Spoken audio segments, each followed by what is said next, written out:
Welcome to the channel. I'm Dr. Jason W. Morrison, theologist.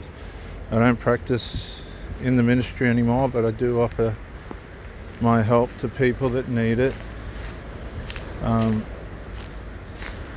the world.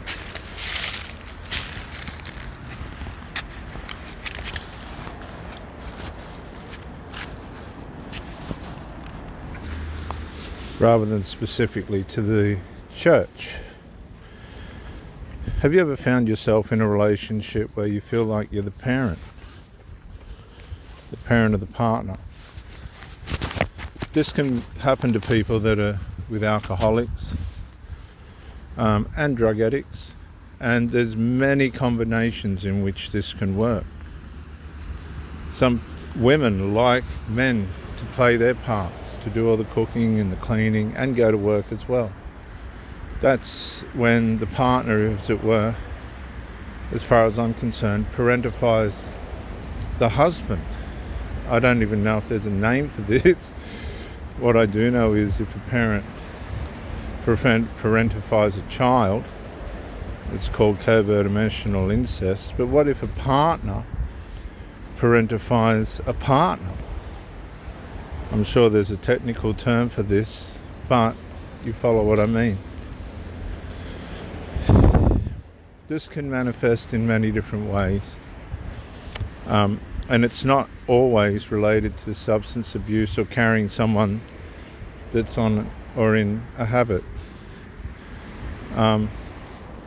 But whatever the nature of it is, it's an over-reliance of one partner on another in an illegitimate form, where the partner has parentified the partner and made that partner into a form of parent.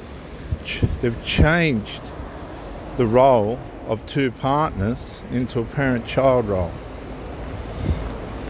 And it's very subliminal. It's real. It happens all the time. And it's a form of manipulation. You see, a lot of people want to have all the benefits with minimalized effort. They're called minimalists. That's when somebody wants all the benefits with a small amount of effort. And that's a part of fallen human nature, to get as much as you can for as little effort as possible. Now, what can happen, and it can happen to men and women, is you'll meet somebody and initially they'll come into your life and they'll look like they're building a normal, healthy relationship that could grow into something positive and be permanent. And then somehow or other, whatever the reason is, and I say this all the time, there's a massive shift. Some kind of crisis takes place, and a massive shift takes place in the relationship, and it gives them the opportunity to cause a separation. Now, this separation usually is deliberate, and 9 times out of 10 it'll be by triangulation. Triangulation being an outside interference or some kind of interference that's caused a bust-up. Now, with this bust-up comes the opportunity for the person to reinstate different boundaries and ways in which they can use you as the main supply, the parent supply, as a means of the feeling responsible to somebody, as it were. And then they'll have an emotional supply, which can be in the form of adult children or even a second partner. And God forbid the second, but it happens all the time. Now, these people who do this, I'm just going to put them under micro-incremental dark empath behavior patterns, because I don't think it's limited to a narcissist, but I'm sure narcissists practice this to some extent. And narcissists can actually be the parental role.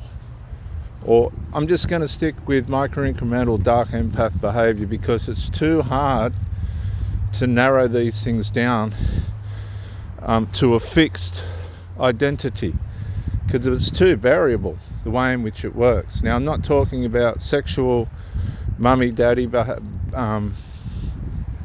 behaviours in the bedroom and all this. No. This is the use of a partner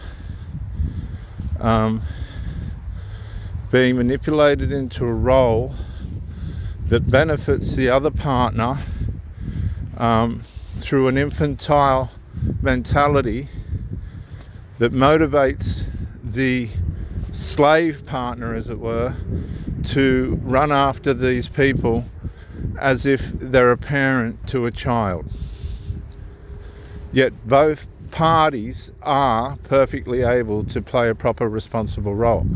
These people are normally bullies, the ones that play the infantile role. They'll have tantrums if they don't get their way. They can be very diminutive, dominating, and this is where they get their power from. And the funny part about it is they are playing the role of a child, but demonstrating and using all the authority of a fully functioning parent. This is the wickedness behind it. This is the way in which these people manipulate their partners into the role of a parent for the partner. And it's destructive, and it's harmful, and it's prevalent. Now let's go one step further.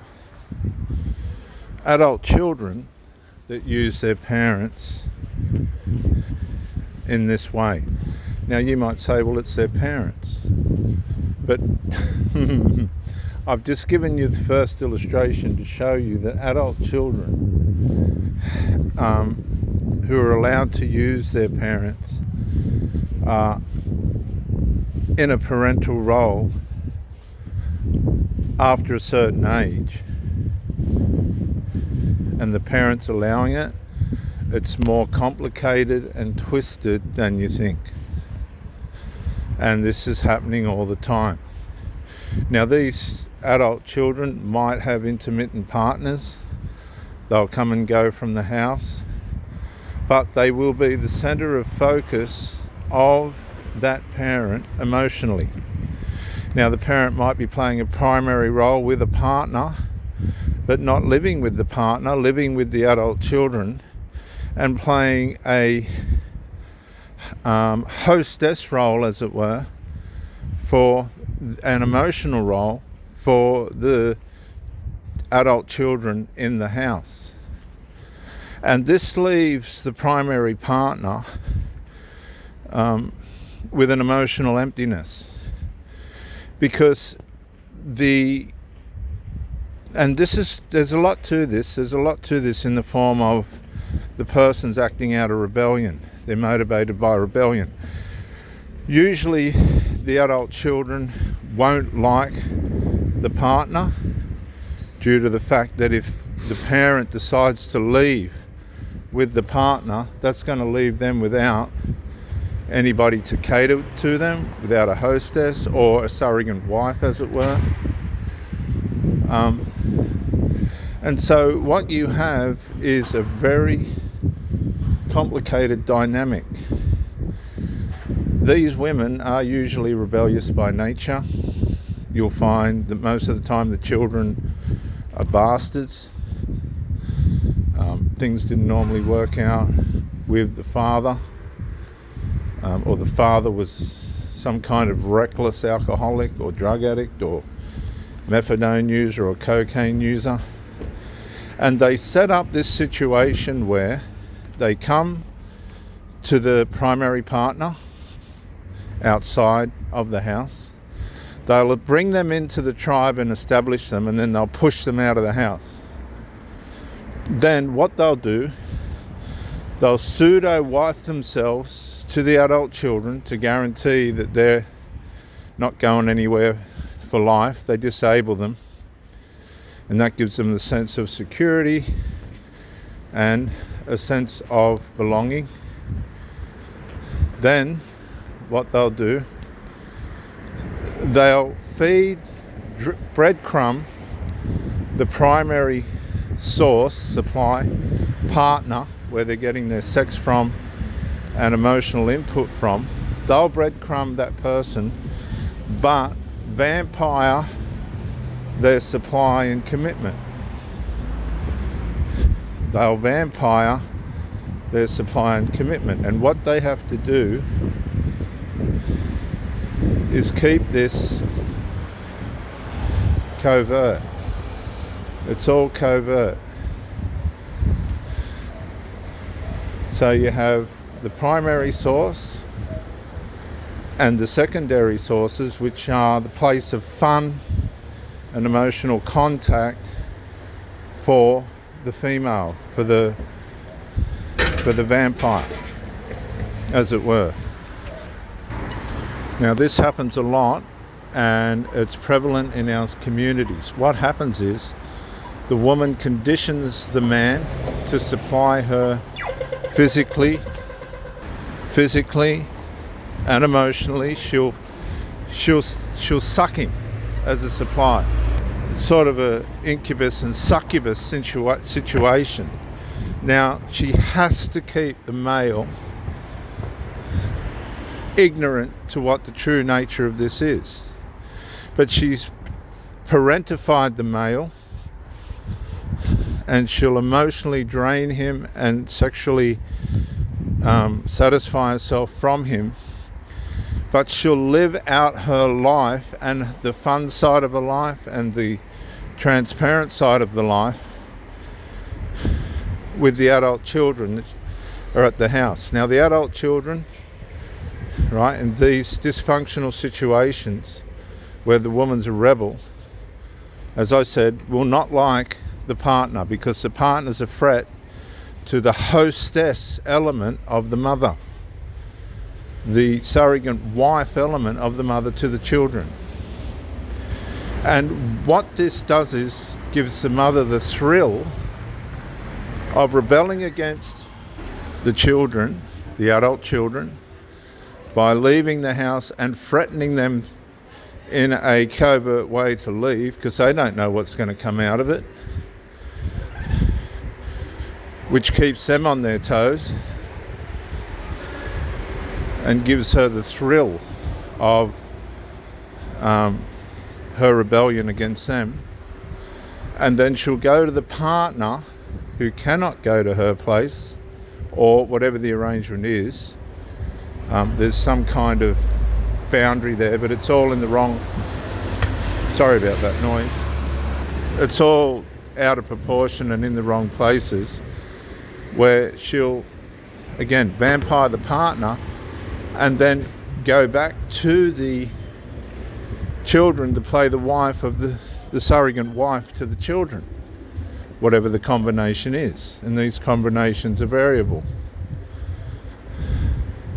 So what happens is, once the male partner, depending on his awareness of himself and what's going on and what he'll tolerate, once he realizes that the woman's covertly vampiring him, she's vampiring his masculinity, taking that masculinity back like a bird with food in its mouth for its babies, and using the masculinity that she cannot get from the adult children and spending it, as it were, on her spawn. She's using it on her spawn. She's wasting his input. Instead of building a relationship with him,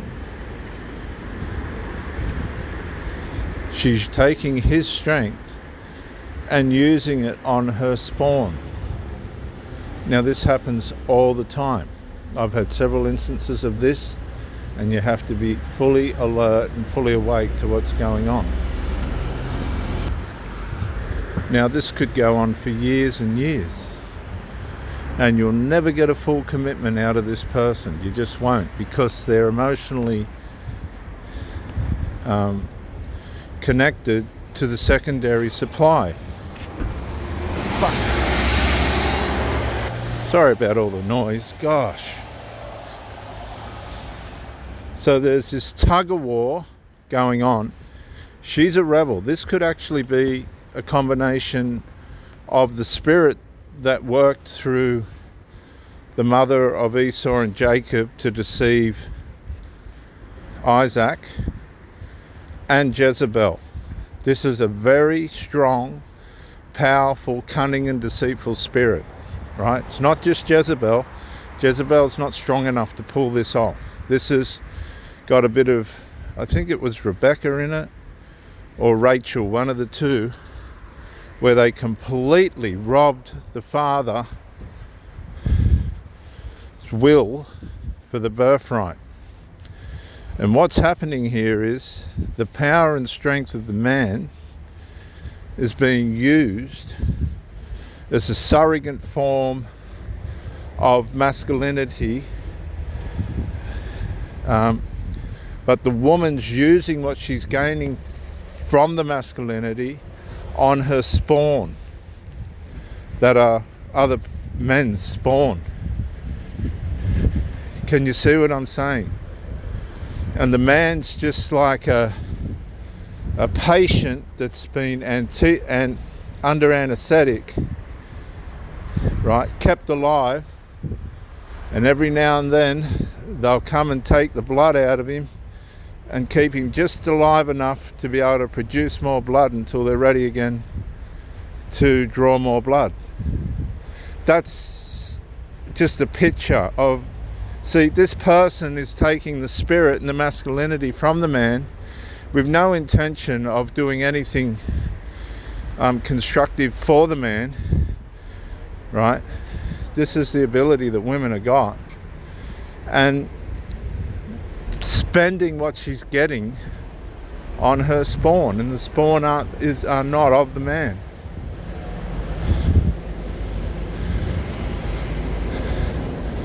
And it's a wicked, horrible, demonic and deliberate spirit that's working through this woman, because she's rebelling against the man. She knows it.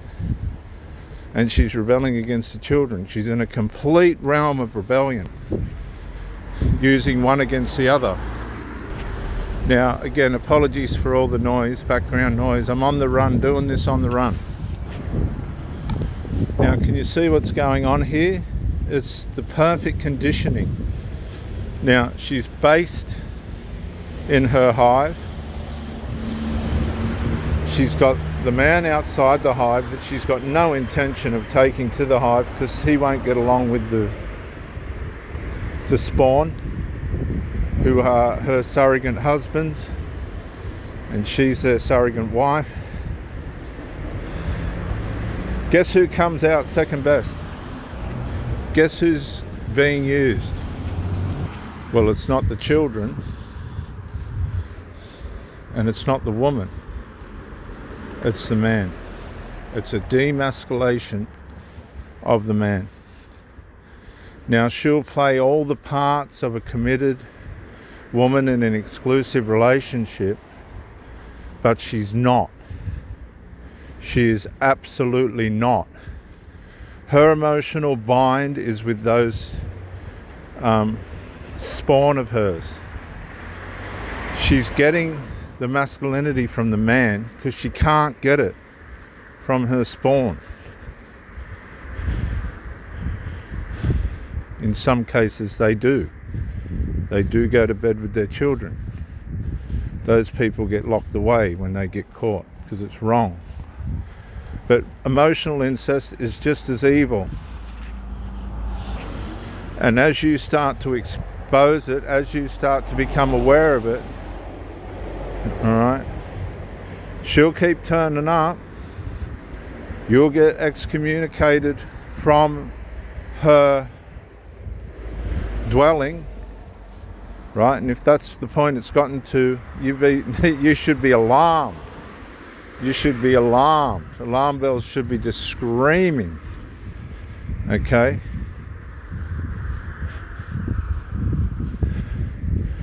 But some of these are more clever and devious than this. They'll keep you visiting, and they'll play a proper relationship role. They're not all that clever. In fact, most of them are absolutely and completely and utterly stupid. They don't realise that you can tell what's going on. This can happen with women without children as well. They're just independent, asexual. They're just going to condition you to seeing you so many times a week, and that's all they're prepared to offer. It doesn't necessarily mean they have another partner or anything. They're just lazy. They're just self-centered, and you're just a convenience. And a lot of men fall for this, and a lot of men might like it, but you will never build anything substantial out of it. And as a matter of fact, it's pretty unhealthy. So don't be vampired. Look at the situation you're in. This can happen with men too in different ways. They've got a house where they live with their friends. They're just visiting the woman, draining what they can out of her, and then going to live a life that's got absolutely no intention of including her. These people will not and have not got any vision of including you completely in their lives. Okay, you're being used, you've been conditioned, you need to wake up and get out. See, this is what happened to Samson with Delilah. She was just using him to get what she could get. And then once she was finished with him, he didn't matter. It cost him his life. And it cost all the people around her their lives as well.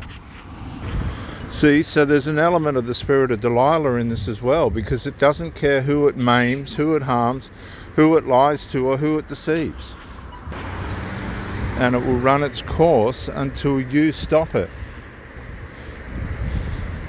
And if you don't stop it, you will get harmed. You'll get psychologically harmed, spiritually harmed, and probably physically harmed as well, because it's all based on a deception. The woman's running out of the rebellion that she's doing against you, and the rebellion she's doing against her spawn, and she's feeding on that rebellion. Ultimately, she'll go third party and probably have an affair to completely rebel against the whole thing. That's how this works. You can argue against it, you can say what you like, but if you have a close look at what's happening in our communities today, this is a perfect example of what's going on. It's all about the fallen human nature and rebellion, and the sense and the lust that these people get from doing this. I've seen it several times. I've been on the end of it. That's why I'm talking about it. And you have to be quick. They're minimalists. They want as much as they can get for minimal effort. Now, if this is the game people want to play, that's fine, right? If you want to play that game, you play it. But I can guarantee you, you're going to waste years of your life. Because you need to ask yourself, what are you in a relationship for yourself? Are you in it for the convenience, or do you want to build something special with somebody that you can give, take and care and share with? You've got to look at where the person's roots are. And some people, and good luck to them, won't put themselves out of beyond what they're used to. And that's fine, because they've had people let them down. My last partner could say I let her down. I don't think that's the reality of it. There were too many factors at play against a relationship that weren't in favour of the relationship. And I think if she has a think about it, she'll know. I said, you can say to these people, you're playing Russian roulette with your heart. But they'll go with what they know. And if that's not going to work for the relationship, too bad. And you have to be aware of this. And if you get the sense, right, no matter what they say, because actions speak louder than words, that you're being vampired and she's emotionally having connected with the secondary supply, usually the adult children or another partner that you don't know about, you've got to have your senses firing well, not in suspicion, but just by spirit, because you pick these things up in the spirit. And you get out and you find someone that's in a healthier state. And then when you find someone in a healthier state, there's no guarantee that it will stay that way. But it's better than knowing that you're in decay in a relationship that's not working in favour of you. If you're with a partner and unresolved is favoured over the relationship, you're in big trouble. You need to get out, and that goes for men and women, and find someone that's going to play fair. Be mature and look for health, and not for unhappiness and sadness that comes through unresolved. This is Reverend Dr. Jason W. Morrison. Bye for now.